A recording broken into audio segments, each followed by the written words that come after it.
नमस्कार विद्यार्थी मित्रांनो, मी रुपाली देवरमनी. आज इयत्ता 10वी प्रकरण 4 भारतीय कलांचा इतिहास या पाठाबद्दल आपल्याला माहिती पाहायचं आहे. तर पहिला पॉइंट आहे कला म्हणजे काय. कला म्हणजे काय? स्वतःला आलेले अनुभव आणि त्यातून प्राप्त झालेले ज्ञान तसेच मनातील भावभावना इतरांपर्यंत पोहोचवाव्या ही प्रत्येक व्यक्तीची काय असते, सहज प्रवृत्ती असते. या सहज प्रवृत्तीच्या प्रेरणेतून जेव्हा सहज प्रवृत्ती असते, या सहज प्रवृत्तीच्या प्रेरणेतून जेव्हा एखादी सौंदर्यपूर्ण निर्मिती केली जाते तेव्हा तिला काय म्हटलं जातं, कला असं म्हटलं जातं. म्हणजे कला निर्मितीच्या मुळाशी कलाकारांची कल्पकता म्हणा, संवेदनशीलता म्हणा, भावनाशीलता आणि कौशल्य हे घटक अत्यंत महत्त्वाचे असतात. अशा प्रकारे कला म्हणजे स्वतःला आलेले अनुभव आणि त्यातून प्राप्त झालेले ज्ञान तसेच मनातील भावभावना इतरांपर्यंत पोचवाव्या ही प्रत्येक व्यक्तीची सहज प्रवृत्ती असते. आणि या सहज प्रवृत्तीच्या प्रेरणेतून जेव्हा एखादी व्यक्ती सौंदर्यपूर्ण निर्मिती केली जाते तेव्हा तिला कला असे म्हणतात. बघा, आता आपण दृक्कला आणि ललित कला यांच्याविषयी माहिती पाहणार आहोत. दृक्कला आणि ललित कला यांच्याविषयी आपण माहिती पाहू. दृक्कला आणि ललित कला अशी कला प्रकारांची विभागणी केली जाते. ललित कलांना अंगिक कला असेही म्हटलं जातं. म्हणजे दृक्कलाचा उगम प्रागैतिहासिक काळातच झाला हे दर्शवणारे अनेक कला नमुने जगभरातील अश्मयुगीन गुहांमधून प्राप्त झालेले आहेत.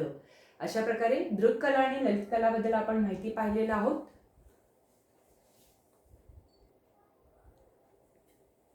तर आता पुढचा मुद्दा आहे लोककला आणि अभिजात कला. लोककला आणि अभिजात कलेबद्दल आपल्याला माहिती पाहायचं आहे. बघा, कलेच्या लोककला आणि अभिजात कला अशा दोन परंपरा मानल्या जातात. लोककला ही एक अश्मयुगीन काळांपासून अखंडितपणे चाललेली परंपरा आहे. तिचा आविष्कार हा लोकांचा रोजचा जगण्याचा भाग असतो, त्यामुळे या परंपरेतील अभिव्यक्ती अधिक उत्स्फूर्त असते. म्हणजे लोककलेची निर्मिती समूहातील लोकांच्या प्रत्यक्ष सहभागातून होते. अभिजात कला ही प्रामाणिक नियमांच्या चौकटीत बांधलेली असते. म्हणजे ती आत्मसात करण्यासाठी दीर्घकालीन प्रशिक्षणाची आवश्यकता असते. अशा प्रकारे लोककला आणि अभिजात कलांबद्दल आपण माहिती पाहिलेलो आहोत. आता आपण कला शैलीबद्दल माहिती पाहूया. तर कला निर्मितीची प्रत्येक कलाकाराची स्वतंत्र पद्धत म्हणजे शैली असते. एखादी पद्धत जेव्हा परंपरेचे स्वरूप धारण करते तेव्हा ती पद्धत विशिष्ट कलाशैली म्हणून ओळखली जाते. म्हणजे प्रत्येक संस्कृतीमध्ये वेगवेगळ्या कालखंडाशी आणि प्रदेशाशी निगडीत असलेल्या वैशिष्ट्यपूर्ण कलाशैली विकसित होतात. त्या शैलीच्या आधारे त्या त्या संस्कृतीमधील कलेच्या इतिहासाचा अभ्यास करता येतो. अशा प्रकारे कलाशैलीबद्दल आपण माहिती पाहिलेला आहोत. तर आता आपण मराठा चित्रशैली पाहूया. मराठा चित्रशैली हे एक ॲडिशनल माहिती आहे, त्याच्याबद्दल थोडंसं आपण काय करणार आहोत, माहिती पाहणार आहोत. बघा, कलाशैलीचे उदाहरण म्हणून मराठा चित्रशैलीचा विचार करता येईल. साधारणपणे इसवी सनाच्या 17व्या शतकाच्या उत्तरार्धात मराठा चित्रशैली विकसित होण्यास सुरुवात झाली. या शैलीतील चित्रे रंगीत असून ती भित्तिचित्रे आणि हस्तलिखितांमधील लघुचित्राच्या स्वरूपातील आहेत. वाई, मेणवली, सातारा यासारख्या ठिकाणी जुन्या राजवाड्यांमधून मराठा चित्रशैलीतील काही भित्तिचित्रे पाहण्यास मिळतात. म्हणजे मराठा चित्रशैलीवर राजपूत चित्रशैलीचा आणि युरोपीय चित्रशैलीचा प्रभाव पडलेला दिसतो.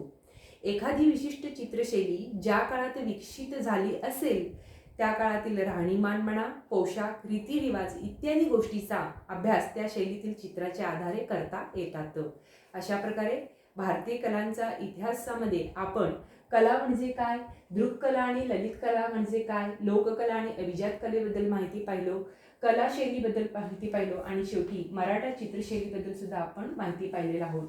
4.1 मध्ये आपण इतकं माहिती पाहिलेलं आहोत. आता 4.2 मध्ये भारतातील दृक्कला परंपरा कशी आहे हे आपण पाहणार आहोत.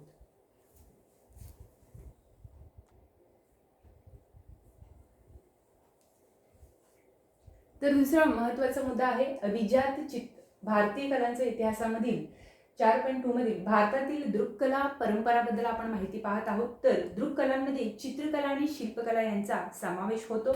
त्यामध्ये पहिल्यांदा आपण चित्रकलाबद्दल माहिती पाहायचं आहे. चित्रकलाबद्दल माहिती पाहायचं आहे. चित्रकला द्विमितीय असते. उदाहरण म्हणजे निसर्गचित्र म्हणा, वस्तुचित्र म्हणा, व्यक्तिचित्र म्हणा, वास्तूंचे आरेखन इत्यादी चित्रे रेखाटली जातात. म्हणजे त्यासाठी शिलाखंड, भिंती, कागद, सुती किंवा रेशमी कापडाचे फलक म्हणा किंवा मातीची भांडी ह्यासारख्या माध्यमाचा उपयोग केला जातो. म्हणजे शिलाखंडावर सुद्धा चित्र काढलं जातं किंवा भिंतीवर सुद्धा मोठमोठ्या पेंटिंग्स किंवा चित्र वगैरे काढले जातात. त्याशिवाय कागदावर सुद्धा चित्र काढलं जातं, पेंटिंग काढलं जातं, चार्ट पेपरवर मोठमोठे कागदाचा त्यासाठी उपयोग केला जातो. शिवाय सुती कापडावर किंवा रेशमीच्या कापडावर सुद्धा प्रिंट काढलं जातं, चित्र काढलं जातं, पेंट आखलं जातं.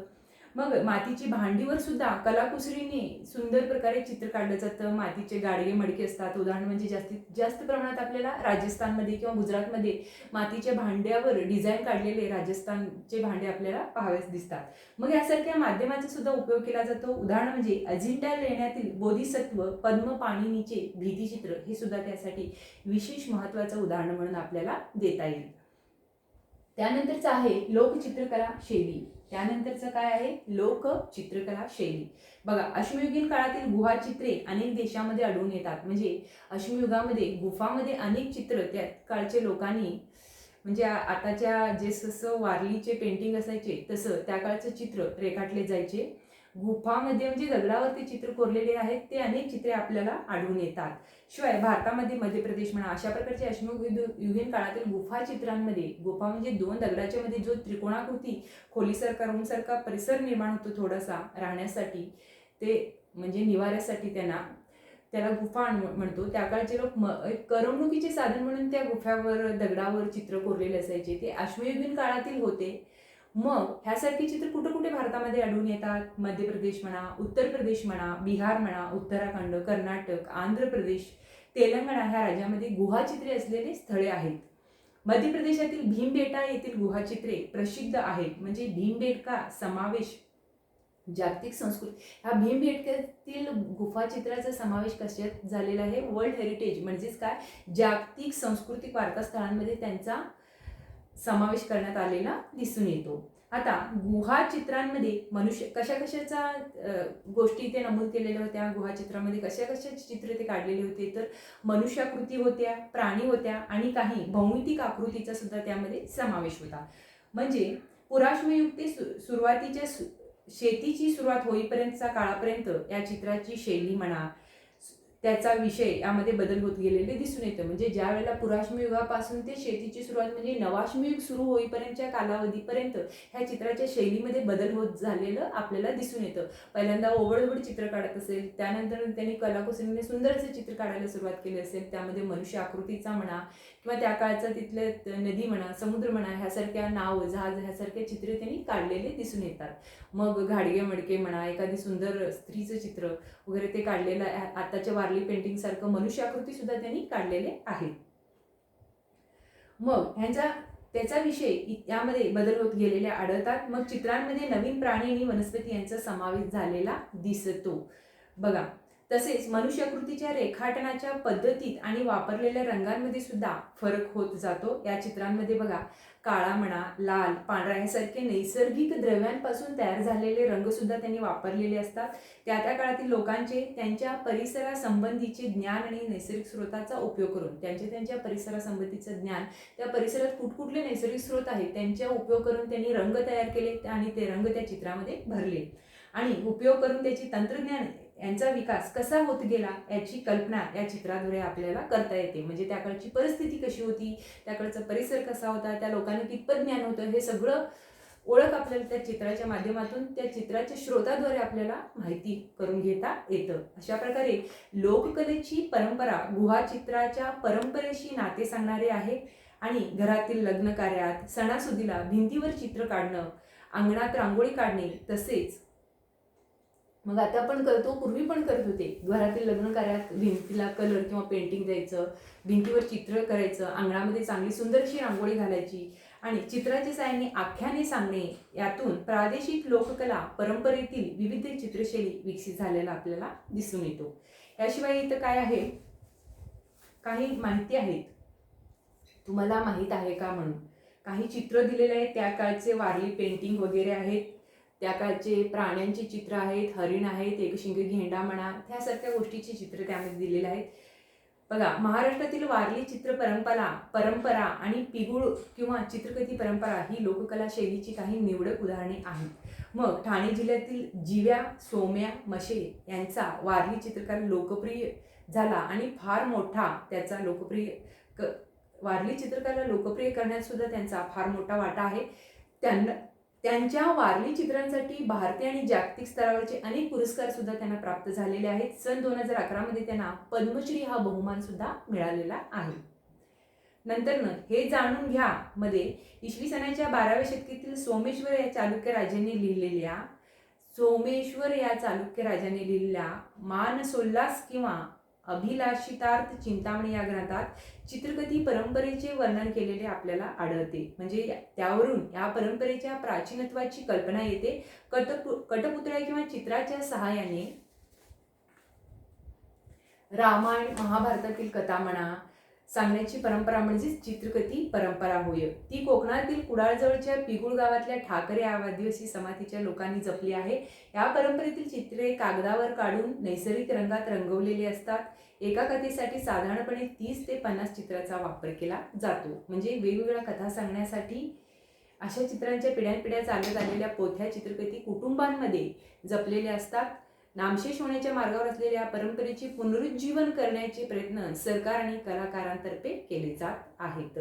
अशा प्रकारे आपण लोकचित्रकला शैलीबद्दल माहिती पाहिलेला आहोत. आता अभिजात चित्रकला याच्याबद्दल आपण माहिती पाहणार आहोत. बघा, प्राचीन भारतीय वाङ्मयांमध्ये विविध कलासंबंधी सांगोपांग विचार झालेला दिसतो. म्हणजे त्यामध्ये एकूण 64 कलांचा उल्लेख आहे. त्यामध्ये चित्रकलेचा आलेख्यम किंवा आलेख विद्या या नावाने ते केलेलं आहे. म्हणजे आलेख विद्यांची षडांगे म्हणजे 6 महत्त्वाचे पैलू आहेत.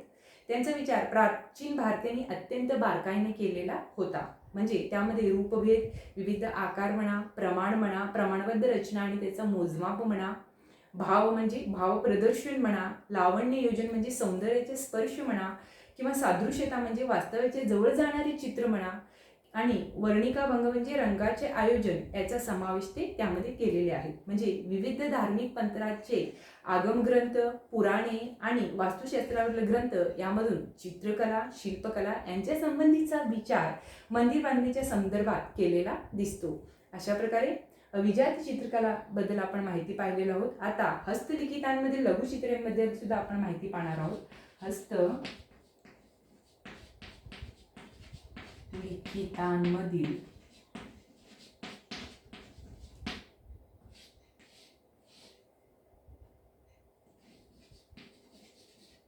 लघुचित्रेबद्दल सुद्धा आपण काय करणार आहोत, माहिती पाहणार आहोत. बघा, हस्तलिखितांमधील लघुचित्रांवर सुरुवातीला पर्शियन शैलीचा प्रभाव होता. म्हणजे दक्षिणेकडील मुस्लिम राजवटीच्या आश्रयाखाली दख्खनी लघुचित्रशैली विकसित झाली. मुघल सम्राट अकबराच्या कारकिर्दीत पर्शियन आणि भारतीय चित्रकाराच्या शैलीतून मुघल लघुचित्रशैलीचा काय झालेला आहे, उगम झालेला आहे. जसं की मुघलांच्या साम्राज्यात मुघल संस्थेचा संस्थापक बाबर याला मानलं जातं. बाबर, हुमायून, अकबर, शहाजहान, जहांगीर आणि औरंगजेब. जसं अकबराच्या काळात मुघलांचं साम्राज्य अत्युच्च शिखराला पोहोचलेलं होतं, तर औरंगजेबाच्या काळात ते काय झालेलं आहे, ऱ्हास पावलेला आहे. तर अकबराच्या कारकिर्दीत काय झालेलं आहे, अनेक चित्रशैलीला विकास झालेला आहे. जहांगीरांच्या काळात सुद्धा वास्तुशैली आणि चित्रकले आणि संगीताच्या क्षेत्रात मोठ्या प्रमाणात प्रगती झालेला आहे. तर अकबराच्या कारकिर्दीत पर्शियन आणि भारतीय चित्रकलाच्या शैलीतून सुद्धा मुघल चित्रशैलीचा काय झालेला आहे, मोठ्या प्रमाणात उदय झालेला दिसून येतो. जहांगीराच्या काळात सुद्धा वास्तुकलामध्ये किंवा बांधकामामध्ये मोठ्या प्रमाणात प्रगती झालेली आहे. मग जहांगीराच्या काळातच आपल्याला ताजमहाल सुद्धा पाहावयास मिळतो. तर संगीताच्या क्षेत्रात सुद्धा प्रगती झालेला दिसून येतो. अकबराच्या काळात नवग्रह होतं त्यांच्या दरबारामध्ये. त्यांच्याच दरबारातील तानसेन हे सुद्धा संगीतकार आपल्याला पाहावयास मिळतो.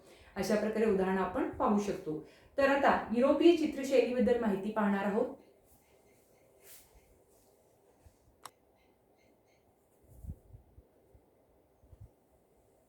तर आता युरोपीय चित्रशैलीबद्दल माहिती पाहणार आहोत. बघा,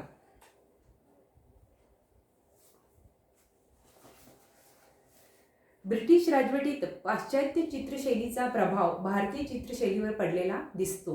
म्हणजे पुण्यातील शनिवारवाड्यात सवाई माधवराव पेशव्यांच्या काळात जेम्स वेल्स या स्कॉटिश चित्रकारांच्या नेतृत्वाखाली एक कलाशाळा स्थापन करण्यात आली होती. म्हणजे त्यांनी सवाई माधवराव आणि नाना फडणवीस यांचे चित्र काढले होते. म्हणजे वेल्सच्या सोबत काम करणारे एक मराठी चित्रकार गंगाराम ताबट यांचा येथे विशेष उल्लेख करायला हवा. त्याने वेरूळ, कारले येथील लेण्यांची चित्रे काढली होती. त्यांची काही चित्रे अमेरिकेतील येल विद्यापीठात असलेल्या Yale centre of British art येथे जतन केलेली आहेत. अशा प्रकारे चित्रवस्तूचे हुबेहूब चित्रण हे पाश्चात्य चित्रशैलीचे विशेष वैशिष्ट्य समजले जाते. मुंबईत सन 1857 मध्ये स्थापन झालेल्या जे school of art and industry या पाश्चात्य कलाशैलीचे शिक्षण देणाऱ्या कलाशाळेमधून अनेक गुणवंत चित्रकार नावारूपाला आले. म्हणजे त्यातील फेस्तनजी बोमनजी यांनी अजिंठा लेण्यातील चित्राच्या प्रतिकृती बनवण्याचे काम केलेले आहे. अशा प्रकारे युरोपीय चित्रशैलीबद्दल आपण माहिती पाहिलेलं आहोत. आता शिल्पकलाबद्दल माहिती पाहणार आहोत. शिल्पकला हे त्रिमितीय असते. म्हणजे उदाहरण म्हणजे मूर्ती, पुतळा, कलापूर्ण भांडी आणि वस्तू. शिल्पे कोरली आणि घडवली जातात. शिल्पे म्हणजे दगडामध्ये कोरलेले काम, दगडाच्या मूर्ती, दगडामध्ये कोरून केलेलं काम, याला आपण काय म्हणत असतो? शिल्पकला असं म्हणत असतात. आणि हे त्रिमितीय असतात. म्हणजे 3D स्वरूपात आपल्याला पाहता येतात. मूर्ती म्हणा, उदाहरण म्हणजे एखादं पुतळं म्हणा, एखादं शिल्पे किंवा वस्तू म्हणा, भांडी, ते दगडांमध्ये तयार केलेलं असतं किंवा घडवली जातात. त्यासाठी दगड, धातू आणि मूर्ती यांचा उपयोग केला जातो. म्हणजे वेरूळचे कैलास लेणे हे अखंड शिलाखंडातून कोरलेले अद्वितीय शिल्प आहे. वेरूळ येथील कैलास लेणे हे काय आहे? एक मोठं डोंगर आहे दगडाचा. त्या डोंगरामध्ये अखंड असं एक मोठा दगड आहे. त्या दगडांमध्येच ते वेरूळचे लेणे कोरलेले आहेत. मोठमोठे रूम्स त्यामध्ये केलेले आहेत. खांब आहे, त्यामध्ये सुंदर सुंदर नक्षी आहे. गौतम बुद्धाचा पुतळा आहे किंवा त्यांचे जीवनचरित्र त्या दगडांमध्ये ते कोरून ठेवलेलं आपल्याला दिसून येतं. शिवाय सारनाथ येथील अशोक स्तंभाच्या शीर्षावरील 4 सिंहाच्या शिल्पावर आधारलेले चित्र हे भारताचे राष्ट्रीय मानचिन्ह आहे. मग सारनाथ येथील अशोक स्तंभाच्या शीर्षावरील, अशोक स्तंभ कुठं आहे? सारनाथ येथील शीर्षावरील 4 सिंहाच्या शिल्पावर आधारलेलं चित्र हे भारताचं काय आहे? एक राष्ट्रीय मानचिन्ह आहे. अशा प्रकारे अशोक स्तंभ आपण पाहिलेला आहोत. ते सुद्धा काय आहे? दगडामध्ये कोरलेलं आहे. चारी बाजूला सिंहाची 4 तोंड दिसतात आपल्याला. अशा प्रकारे शिल्पकलेविषयी आपण माहिती पाहिलो. पुढचं आहे लोकशिल्पकला शैली. लोकशिल्पकला शैलीबद्दल आपण माहिती पाहणार आहोत. चित्रकलेप्रमाणेच शिल्पकला ही सुद्धा काय आहे? अश्मयुगीन काळातील प्राचीन आहे. म्हणजे दगडी हत्यारे बनवण्याची सुरुवात ही एक प्रकारे शिल्पकलेचीच सुरुवात होती असे म्हणता येईल. म्हणजे भारतामध्ये धार्मिक प्रसंगी मातीच्या मूर्ती तयार करून त्याची पुंजी तयार करण्याची किंवा ते अर्पण करण्याची प्रथा हडप्पा संस्कृतीच्या काळापासून होती. ती आजतागायत बंगाल, बिहार, गुजरात, राजस्थान अशा अनेक राज्यांमध्ये अस्तित्वात असल्याचे दिसते. म्हणजे महाराष्ट्रामध्ये तयार केल्या जाणाऱ्या गणेश मूर्ती, गौरीचे मुखवटे म्हणजे बैल पोळ्यासाठी तयार केले जाणारे छोटे छोटे मातीचे बैल म्हणा किंवा पूर्वजांच्या स्मरणासाठी उभे केलेले लाकडी मुखवट्याचे खांब म्हणा, विरगळ म्हणा, आदिवासी घरांमधील साठवणीच्या मातीच्या कोट्या म्हणा, इत्यादी गोष्टी या शिल्पकलेच्या लोकपरंपरेची आपल्याला काय देतात? साक्ष देत असतात. अशा प्रकारे लोकशिल्पकला शैलीबद्दल आपण माहिती पाहिलो. आता आपण अभिजात शिल्पकला शैली पाहणार आहोत. अभिजात शिल्पकला शैली पाहणार आहोत. हडप्पा संस्कृतीमधील मुद्रा, दगडी आणि काशीपुतळे 5000 वर्षे किंवा त्यापेक्षा अधिक प्राचीन असलेल्या भारतीय शिल्पकलेच्या परंपरेची ती काय देतात? साक्ष देतात.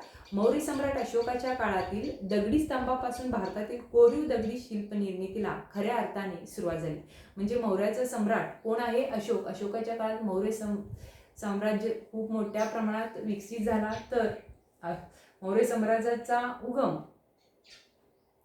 कोण? धनानंद याला नंद घराण्याचा रास करून धनानंद याला हरवून चंद्रगुप्त मौर्यानं मौर्य साम्राज्याचा विस्तार केला. त्यानंतर त्याचा वडील बिंदुसार, त्याचे पुत्र सम्राट अशोक यांच्या काळात सुद्धा मौर्य साम्राज्याचा मोठ्या प्रमाणात साम्राज्य विस्तार झाला. बौद्ध धर्माचा त्यांनी स्वीकार केलेलं होतं. बौद्ध धर्माचं सुद्धा मोठ्या प्रमाणात त्याकाळी प्रसार झालेलं होतं. त्यांच्या काळात काय झालेलं होतं? अशोकाच्या काळात दगडी स्तंभावर भारतातील कोरीव दगडी शिल्प निर्मितीला खऱ्या अर्थाने सुरुवात झाली असं मानलं जातं. तर मध्य प्रदेशातील सांची येथील स्तूप हे अशोकाच्या काळात उभारला गेलेला दिसून येतो.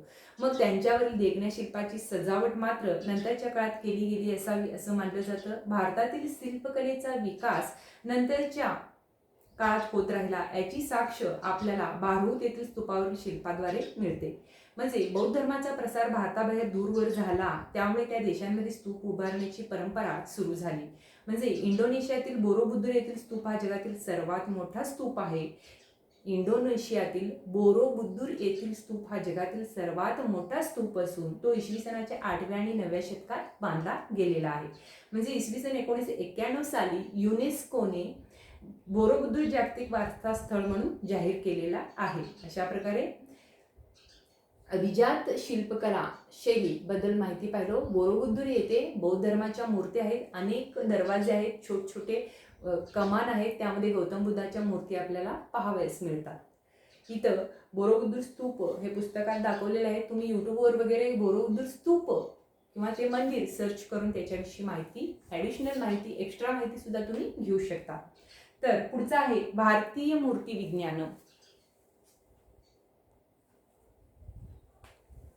तर आता आपण पाहणार आहोत भारतीय मूर्ती विज्ञान.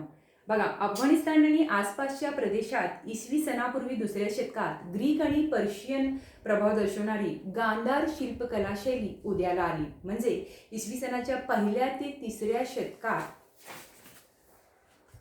म्हणजे कुशाण काळात मथुरा शिल्पशैली उदयाला आली. कुशाण काळात काय झालेलं आहे, मथुरा शिल्पशैली उदयाला आली. या शैलीने भारतीय मूर्ती विज्ञानाचा काय झालेला आहे, पाया घातला आणि देवप्रतिमांचा उपयोग करण्याची कल्पना कुशाण नाण्यांवर प्रथम पाहण्यास मिळते. म्हणजे पहिल्यांदा बाहेरून आलेल्या इराण, अफगाणिस्तान लोकांकडून नाणे पाडण्याची प्रथा सल्तनत काळापासून, मुघलां काळापासून भारतीय लोकांना माहीत झालेलं होतं. पण त्यावर एकीकडं स्वतःचं चित्र, दुसरीकडं कुलदैवतेचे चित्र, त्याची प्रतिमा पाडण्याची कला सुद्धा ह्या कुशाण लोकांकडूनच भारतीयांना मिळालेली आहे. बघा, देवप्रतिमाचा उपयोग करण्याची कल्पना कुशाण नाण्यांवर प्रथम पाहण्यास मिळते. पहिल्यांदा भारतामध्ये कोणीतरी सोन्याची नाणी छापलेली होती, तर ती कुशाण वंशीयांनीच छापलेलं होतं. कनिष्क राजांच्या काळात ते झालेलं होतं. मग प्रथम कुशाण नाण्यांवर प्रथम पाहण्यास मिळते. गुप्त साम्राज्याच्या काळात भारतीय मूर्ती विज्ञानाचे नियम तयार होऊन शिल्पकलेचे मापदंड निर्माण झालेला आहे. म्हणजे इसवी सनाच्या 9व्या ते 13व्या शतकात चोळ राजांच्या अधिपत्याखाली दक्षिण भारतात काश्य मूर्ती गणवण्याची कला विकसित झाली. त्यामध्ये शिवपार्वती म्हणा, नटराज्य म्हणा, लक्ष्मी, विष्णू यासारख्या देवतांच्या मूर्ती बनवल्या जाऊ लागल्या. अशा प्रकारे भारतीय मूर्ती विज्ञानाबद्दल आपण माहिती पाहू लागले. म्हणजे शिव पार्वती म्हणा, देवदेवतांचे नटराज म्हणा, लक्ष्मी, विष्णू यासारख्या देवदेवतांच्या मूर्ती सुद्धा पुढील काळात सर्रासपणे तयार होऊ लागल्या.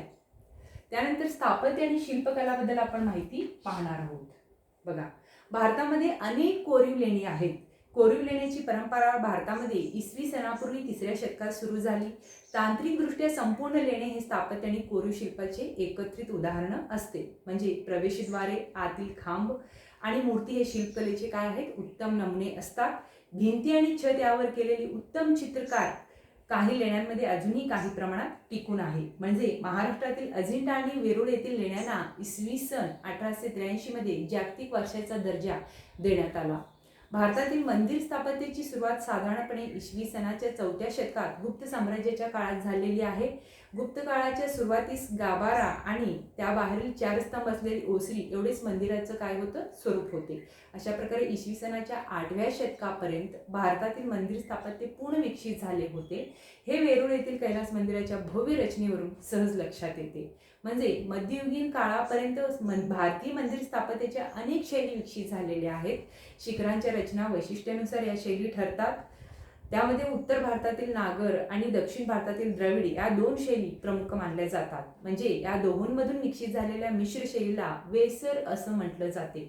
म्हणजे मध्य प्रदेश आणि महाराष्ट्रात आढळणारी भूमीज मंदिर शैली आणि नागर मंदिर शैली यांच्यामध्ये रचनेच्या दृष्टीने काय आहे, साम्य आढळते. भूमीज शैलीत क्रमशः लहान होत जाणाऱ्या शिखरांच्या प्रतिकृती वरपर्यंत रचलेल्या असतात. म्हणजे भूमी शैलीमध्ये शिखर वरपर्यंत जात असतात. तर इथं नागर शैलीचे शिखर सुद्धा दाखवलेले आहेत, द्रविड शैलीचे गोपूर सुद्धा आपल्याला दाखवलेले आहेत. बघा, मध्ययुगीन भारतामध्ये आता आपण गोंदेश्वर मंदिर सिन्नर याच्याबद्दल सुद्धा थोडंसं माहिती पाहणार आहोत. महाराष्ट्रातील 12व्या आणि 13व्या शतकातील मंदिरांना हेमाडपंथी मंदिर असंही म्हणतात. हेमाडपंथी मंदिराच्या बाह्य भिंती बऱ्याचदा तारकाकृती असतात. म्हणजे तारकाकृती मंदिराच्या बांधणीत मंदिराची बाह्य भिंत अनेक कोनांमध्ये विभागली जाते. त्यामुळे त्या भिंती आणि त्यावरील शिल्पे त्यांच्यावर छायाप्रकाशाचा सुंदर परिणाम आपणास पाहावयास मिळतो. म्हणजे हेमाडपंथी मंदिराचे महत्त्वाचे वैशिष्ट्य म्हणजे भिंतीचे दगड सांधण्यासाठी नमुना. हेमाडपंथी मंदिराचे महत्त्वाचे वैशिष्ट्य म्हणजे भिंतीचे दगड सांधण्यासाठी चुना वापरलेला नसतो. म्हणजे दगडांमध्ये एकमेकात घट्ट बसतील अशा कातलेल्या खोबणे आणि कुसू यांच्या आधारे भिंत उभारली जाते. म्हणजे मुंबईजवळील अंबरनाथ येथील आंबरेश्वर, नाशिकजवळील सिन्नर येथील गोंदेश्वर, हिंगोली जिल्ह्यातील औंढा नागनाथ ही हेमाडपंथी मंदिराची काय आहेत, उत्तम उदाहरणे आहेत. त्याची बांधणी तारकाकृती प्रकारची असते. त्याखेरीज महाराष्ट्रात अनेक ठिकाणी हेमाडपंथी मंदिरे आपणास पाहावयास मिळतात. आता मध्ययुगीन भारतामध्ये मुस्लिम सत्तेच्या आश्रयाखाली पर्शियन, मध्य आशियाई, अरबी आणि इस्लामपूर्व भारतीय असे स्थापत्यशैलीचे अनेक प्रवाह एकत्र आले. म्हणजे त्यातून भारतीय मुस्लिम स्थापत्य विकसित झाले. अनेक देखण्या वास्तूची निर्मिती केली गेली. दिल्लीजवळच्या मेहरौली येथील कुतुब मिनार म्हणा, आग्रा येथील ताजमहाल म्हणा, विजापूर येथील गोल घुमट या वास्तू मुस्लिम स्थापत्यशैलीची जगप्रसिद्ध उदाहरणे आहेत. म्हणजे कुतुबुद्दीन ऐबक हे इसवी सन 12वे शतक यांच्या काळात कुतुब मिनार बांधण्यास प्रारंभ झाला आणि अल्तमश इसवी सन 13वे शतकात यांच्या कारकिर्दीत कुतुब मिनारचे बांधकाम पूर्ण झालेलं आहे. म्हणजे कुतुब मिनारचं बांधकाम कुतुबुद्दीन ऐबक यांनी सुरू केला आणि अल्तमश यांच्या काळात ते पूर्ण झालेलं आहे. कुतुब मिनार जगातील एक सर्वात उंच मिनार असून त्याची उंची 73 मीटर 240 फूट आहे. ज्या वास्तुसंकुलाचा कुतुब मिनार हिस्सा आहे ते कुतुब वास्तुसंकुल युनेस्कोने जागतिक वारसा स्थळ म्हणून जाहीर केले आहे. अशा प्रकारे मुघल सम्राट यांनी त्यांची बेगम मुमताज महल हिच्या स्मरणार्थ त्यांनी ताजमहाल बांधला. ताजमहाल हे भारतातील मुस्लिम स्थापत्याच्या सौंदर्याचे अग्रगण्य उदाहरण असं मानलं जातं आणि जगप्रसिद्ध असलेली ही वास्तू जागतिक वारसा स्थळ म्हणून युनेस्कोने जाहीर केलेला आहे आणि जगातील प्रमुख 7 आश्चर्यांपैकी हे एक महत्त्वपूर्ण आश्चर्य म्हणून ओळखलं जातं. आणि इसवी सनाच्या 17व्या शतकात बांधलेल्या विजापूरचा गोल घुमट हा अत्यंत भव्य इमारतीत मोहम्मद आदिलशाह यांची खबर आहे. या इमारतीला गोल घुमट हे नाव ज्यामुळे मिळाले त्या घुमटाच्या आतल्या घेराच्या बाजूने गोल सज्जा आहे. या सज्जात उभे राहून कुजबुजले तरी तो आवाज सर्वत्र ऐकू जातो. जोरात टाळे वाजवली तर तिचा प्रतिध्वनी अनेकदा घुमतो. अशा प्रकारे भारतात ब्रिटिश सत्ता प्रस्थापित झाल्यानंतर अनेक नवीन स्थापत्यशैली उदयाला आली. तिला इंडो गोथिक स्थापत्यशैली असं म्हटलं जाते. ब्रिटिश काळात बांधल्या गेलेल्या चर्च म्हणा, सरकारी कचेऱ्या म्हणा, मोठ्या पदाधिकाऱ्यांची निवासस्थाने म्हणा, रेल्वे स्टेशन यासारख्या इमारतीमध्ये ही शैली पाहावयास मिळते. मुंबईची छत्रपती शिवाजी महाराज रेल्वे टर्मिनस ही इमारत या शैलीचे एक उत्कृष्ट उदाहरण असून ते युनेस्कोच्या जागतिक वारसा स्थळाच्या यादीत समाविष्ट झाले आहे. आता आपण भारतातील ललित कला आणि अंगिक कला यांच्याविषयी माहिती पाहणार आहोत.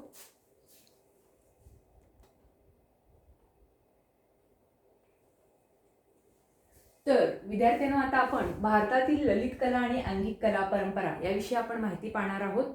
तर त्यामध्ये पहिला पॉइंट आहे लोककलेच्या परंपरा. लोककलेच्या परंपरा याविषयी आपण माहिती पाहणार आहोत.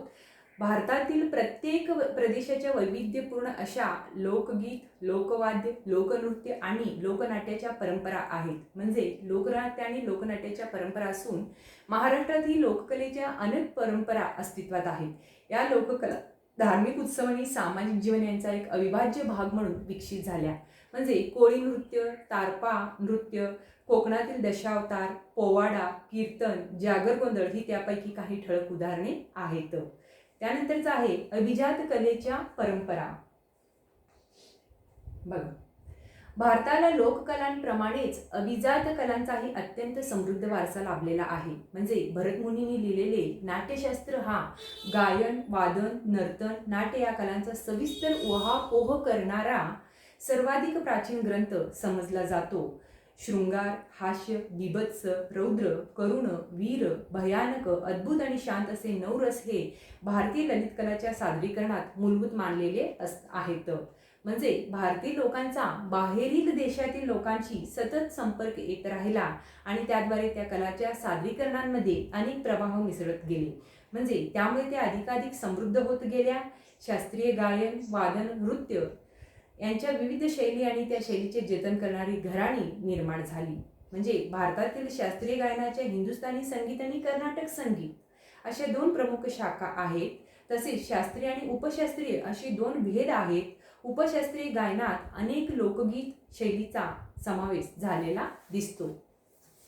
अशा प्रकारे अभिजात कलेच्या परंपराबद्दल आपण माहिती पाहत असताना उत्तर भारतातील कथक म्हणा, महाराष्ट्रातील लावणी म्हणा, ओडिसाचे ओडिसी म्हणा, तमिळनाडूचे भरतनाट्यम म्हणा किंवा आंध्रचे कुचुपुडी म्हणा, केरळचे कथकली म्हणा आणि मोहिनी अट्टम या नृत्यशैलीच्या सादरीकरणात शास्त्रीय गायन, वादन आणि नृत्य यांचा सुरेख मेळ पाहण्यास मिळतो. म्हणजे स्वतंत्र भारतात शास्त्रीय संगीत आणि नृत्य सामान्य रसिकांपर्यंत पोहोचावे या दृष्टीने विविध ठिकाणी संगीत नृत्याचे महोत्सव साजरे केले जातात. त्याचा आस्वाद घेण्यासाठी केवळ भारतातूनच नव्हे तर परदेशांमधूनही अनेक रसिक येतात. म्हणजे पुण्यातील प्रतिवर्षी सवाई गंधर्व यांच्या नावाने होणारा संगीत महोत्सव प्रसिद्ध आहे. म्हणजे अलीकडील काळात भारतीय संगीताच्या क्षेत्रात विशिष्ट शैली किंवा विशिष्ट घराणे यांच्या मर्यादा ओलांडून अभिनव प्रयोग करण्याकडे कल असलेला दिसतो. म्हणजे त्यामध्ये पाश्चात्य संगीत, पाश्चात्य नृत्य यांचा मेळ भारतीय संगीताशी घालण्याचा प्रयत्नही दिसतो. अशा प्रकारे नवीन शैली विकसित करणाऱ्या कलाकारांमध्ये उदय शंकर यांचे नाव प्रामुख्याने घ्यावे लागेल. त्यांनी भारतीय शास्त्रीय नृत्य आणि युरोपीय रंगभूमीवरील नृत्यनाट्य परंपरा यांचा मेळ साधला. त्याचबरोबर त्यांनी त्यांच्या शैलीमध्ये लोकनृत्याच्या विविध शैलींनाही स्थान दिले. भारतीय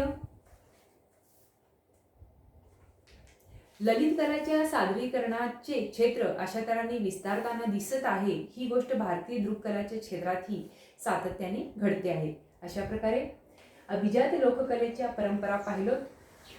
प्रकरण 4 भारतीय कलांचा इतिहासामधील 4.3 पॉईंटमध्ये भारतातील ललित कला आणि अंगिक कलेच्या परंपरा पाहिलोत. त्यामध्ये उपमुद्दे 2 होते. लोककलेच्या परंपरा, दुसरा आहे अभिजात कलेच्या परंपरा आपण पाहिलेला आहोत. आता 4.4 मध्ये कला, उपयोजित कला आणि व्यवसायाच्या संधी पाहणार आहोत. कला 4.4 मध्ये आहे कला, उपयोजित कला आणि व्यवसायाच्या संधीमध्ये कला या पॉईंटबद्दल आपण माहिती पाहणार आहोत. कला बघा, कलेचा इतिहास ही ज्ञानशाखा आहे. कलेचा इतिहास ही काय आहे? एक ज्ञानशाखा आहे. त्या क्षेत्रात संशोधनाच्या आणि व्यवसायाच्या संधी उपलब्ध होऊ शकतात. त्यामध्ये पॉईंट 1 आहे कलेच्या इतिहासाचे अभ्यासक पत्रकारितेच्या क्षेत्रात ही काम करू शकतात. दुसरा आहे कला वस्तूच्या खरेदी विक्रीचे एक स्वतंत्र जग आहे. तेथे कलावस्तूचे मूल्य ठरवण्यासाठी ती कलावस्तू नकली नाही ना हे पारखण्याची आवश्यकता असते. त्यासाठी कलेच्या इतिहासाचा सखोल अभ्यास असणाऱ्या तज्ज्ञांची आवश्यकता असते. तिसरा आहे सांस्कृतिक वारसाचे जतन आणि संवर्धन तसेच सांस्कृतिक पर्यटन ही आता नव्याने विकसित होणारी क्षेत्रे आहेत. या क्षेत्रांमध्येही कलेच्या अभ्यासकांना अनेक व्यावसायिक संधी उपलब्ध आहेत. त्यामध्ये संग्रहालय आणि अभिलेखागार, ग्रंथालय आणि माहिती प्रसारणाचे तंत्रज्ञान, पुरातत्वीय संशोधन आणि भारतीय विद्या ही काही महत्त्वाची क्षेत्रे आहेत. अशा प्रकारे कलेच्या इतिहास ही ज्ञानशाखा असून त्या क्षेत्रात संशोधनाच्या आणि व्यवसायाच्या अनेक संधी सुद्धा आपल्याला उपलब्ध होत असतात. त्यानंतर आपण पाहणार आहोत उपयोजित कला. बघा, दृक आणि ललित कलांच्या क्षेत्रात कलेचा केवळ रसिकांनी रसास्वाद घ्यावा म्हणून कला निर्मिती केली जाते. सर्व कला क्षेत्रातील कलाकाराचा तो काय आहे? प्राथमिक हेतू असतो. म्हणजे त्याखेरीज कलात्मक रचना आणि उपयुक्तता यांची सांगड घालून अनेक प्रकारची निर्मिती केली जाते. अशा प्रकारे उपयुक्तता हा हेतू ठेवून कला निर्मिती करणे म्हणजे उपयोजित कला होय. पहिला आहे औद्योगिक आणि जाहिरात क्षेत्र तसेच घराची सजावट आणि सजावटीच्या वस्तू, रंगमंचावरील नेपथ्य, चित्रपट आणि दूरदर्शनवरील कार्यक्रम यासाठी आवश्यक असणारे कला दिग्दर्शन, प्रकाशन आणि मुद्रण क्षेत्रात पुस्तके, नियतकालिके, वर्तमानपत्रे यांची मांडणी, सजावट व लेखन, सुलेखन, भेटकार्डे, आमंत्रण पत्रिका, वैयक्तिक लेखन सामग्री, भेटवस्तू इत्यादी अनेक गोष्टींसाठी उपयोजित कला क्षेत्रातील जाणकारांची आवश्यकता असते. अशा प्रकारे दुसरं आहे स्थापत्य आणि छायाचित्रण ही क्षेत्रेही उपयोजित कला या सदराखाली येतात. म्हणजे सध्याच्या काळात संगणकावर तयार केलेली स्थिर आणि चलचित्रे, नक्षी आणि आरेखने वापरली जातात. ती सुद्धा उपयोजित कलेचाच एक भाग आहेत. दागदागिने म्हणा, मौल्यवान धातूच्या कलावस्तू म्हणा, रंगीत नक्षीची मातीची भांडी म्हणा, बांबू आणि रेताच्या वस्तू म्हणा, काचेच्या कलापूर्ण वस्तू म्हणा, दगड, कापड आणि वस्त्रे इत्यादीची निर्मिती अशी ही उपयोजित कलेची अत्यंत विस्तृत यादी आहे. अशा प्रकारे वरील प्रत्येक क्षेत्रात बौद्धिक पातळीवर एखादी संकल्पना मांडून ती प्रत्यक्षात उतरवेपर्यंत निर्मितीचे अनेक टप्पे असतात. म्हणजे प्रत्येक टप्प्यावर प्रशिक्षित आणि कुशल व्यक्तीची मोठ्या प्रमाणावर आवश्यकता असते. कलावस्तूंचे उत्पादन करताना त्याच्या निर्मितीच्या प्रक्रिया काही विशिष्ट सांस्कृतिक परंपरांनी बांधलेली असतात. म्हणजे या क्षेत्रांमधील प्रक्रियांचा प्रत्येक टप्प्याच्या विकासाचा इतिहास असतो. प्रशिक्षणाच्या अभ्यासक्रमात कलावस्तूंच्या उत्पादन प्रक्रियेच्या औद्योगिक सांस्कृतिक परंपराच्या इतिहासाचा अंतर्भाव केलेला असतो. म्हणजे वर उल्लेख केलेल्या क्षेत्रांमध्ये तांत्रिक आणि व्यावसायिक शिक्षण देणाऱ्या अनेक संस्था भारतात आहेत. गुजरातमधील National Institute of Design, Ahmedabad ही अशा प्रकारचे प्रशिक्षण देणाऱ्या जगातील अग्रगण्य संस्थांपैकी एक समजली जाते. सन 2015 मध्ये या संस्थेने एक ऑनलाईन अभ्यासक्रम सुरू केला आहे. म्हणजे पुढील पाठात आपण प्रसार माध्यम आणि इतिहास याबाबत माहिती घेणार आहोत. अशा प्रकारे इथे आपला प्रकरण संपतो. भारतीय कलांचा इतिहास या पाठाबद्दल आपण सविस्तरपणे माहिती पाहिलेला आहोत. अशाच प्रकारे व्हिडिओ पाहत राहा, लाईक करा, शेअर करा आणि सबस्क्राईब करा आणि बेल आयकॉन प्रेस करा, जेणेकरून प्रत्येक व्हिडिओचे नोटिफिकेशन तुम्हाला येत राहील. धन्यवाद.